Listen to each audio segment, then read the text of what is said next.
Puluhan Kramo Banjar Adat Tenten Desa Adat Banjar Anyar mendatangi Pengadilan Negeri Tabanan Selasa 5 April pagi.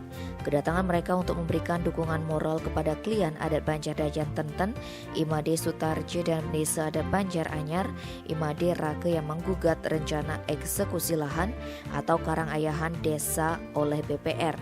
Kuasa hukum penggugat Iwayan Adi Arianto menjelaskan tanah adat yang menjadi sengketa dalam gugatan tersebut luasnya 469 meter persegi. Semua lahan yang disertai dengan bangunan itu ditempati almarhum Nengah Sulasri.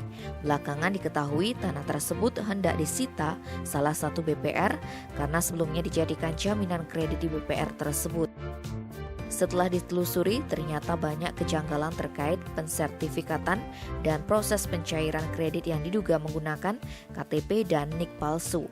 Karena ada kejanggalan, Kramo Banjar Adat Dajan Tenten dan Desa Adat Banjar Anyar menuntut keadilan. Tuntutannya, perjanjian kredit yang menyertakan lahan itu sebagai jaminan kredit dibatalkan demi hukum. Pihaknya menduga saat proses pengajuan kredit ada oknum yang memasukkan identitas. Terhadap dugaan pemalsuan identitas tersebut, pihaknya juga berencana melaporkan ke pihak kepolisian. Sementara itu, Desa Adat Banjar Anyar Imade Rake mengatakan pihaknya baru mengetahui rencana lelang setelah memperoleh surat tembusan.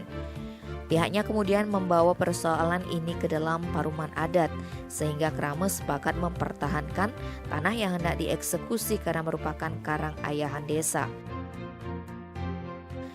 Tim Bali Express melaporkan.